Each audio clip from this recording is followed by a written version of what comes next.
Middle east में बढ़ती जंग के बीच अब भारत के लिए एक नई चेतावनी सामने आई है। और ये चेतावनी किसी छोटे मोटे एक्सपर्ट ने नहीं बल्कि देश के सबसे बड़े बैंक की रिसर्च टीम ने दी है। एसबीआई रिसर्च की रिपोर्ट कहती है कि अगर पश्चिम एशिया में तनाव और बढ़ता है तो इसका असर सीधे भारत की अर्थव्यवस्था पर पड़ सकता है।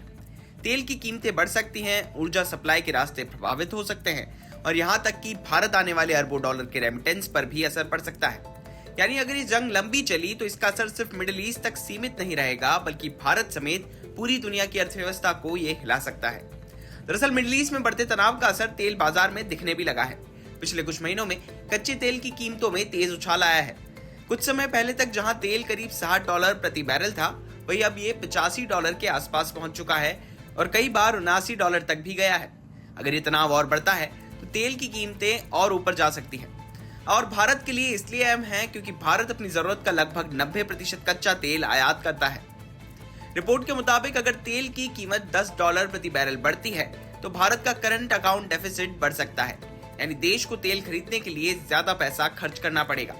इसका असर सीधे रुपए और अर्थव्यवस्था पर पड़ सकता है। सिर्फ इतना ही नहीं, तेल महंगा होने का मतलब है कि ट्रांसपोर्ट महंगा होगा, उद्योगों की लागत बढ़ेगी और धीरे धीरे रोजमर्रा की चीजों की कीमतें भी बढ़ सकती हैं। एसबीआई रिसर्च का अनुमान है कि अगर तेल की कीमतों में $10 की बढ़ोतरी होती है तो भारत में महंगाई लगभग 35 से 40 बेसिस पॉइंट तक बढ़ सकती है।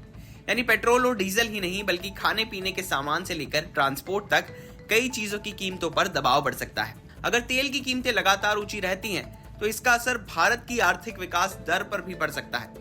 रिपोर्ट के मुताबिक तेल की कीमत में हर $10 की बढ़ोतरी भारत की जीडीपी ग्रोथ को करीब 0.2 से 0.25% तक कम कर सकती है। और अगर हालात ज्यादा खराब हो जाए और तेल की कीमत $130 प्रति बैरल तक पहुंच जाए तो भारत की जीडीपी ग्रोथ करीब 7% से घटकर लगभग 6% तक आ सकती है। लेकिन इस पूरी कहानी का एक और अहम पहलू है और वो है रेमिटेंस। हर साल दुनिया भर में काम करने वाले भारतीय देश में अरबों डॉलर भेजते हैं। पिछले साल भारत को करीब $138 बिलियन का रेमिटेंस मिला था, लेकिन इसमें से लगभग 38% पैसा खाड़ी देशों से आता है। यानी अगर मिडिल ईस्ट की अर्थव्यवस्था पर जंग का असर पड़ता है तो भारत आने वाले इस पैसे पर भी असर पड़ सकता है। हालांकि रिपोर्ट ये भी कहती है कि भारत ने पिछले कुछ सालों में ऐसे जोखिमों से निपटने के लिए कई कदम उठाए हैं।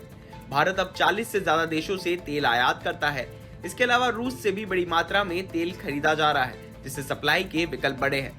वहीं भारतीय रिजर्व बैंक भी बाजार पर नजर रखे हुए है ताकि रुपए और वित्तीय बाजार में ज्यादा उतार चढ़ाव न आए। यानी फिलहाल भारत पर तुरंत कोई बड़ा संकट नहीं दिख रहा है, लेकिन अगर मिडिल ईस्ट की ये जंग लंबी चलती है तो तेल की कीमतों से लेकर महंगाई और आर्थिक विकास तक कई चीजों पर असर पड़ सकता है। अब देखना होगा कि आने वाले दिनों में हालात किस दिशा में जाते हैं। बिजनेस से जुड़ी बाकी तमाम खबरों के लिए आप देखते रहिए बिज़ तक।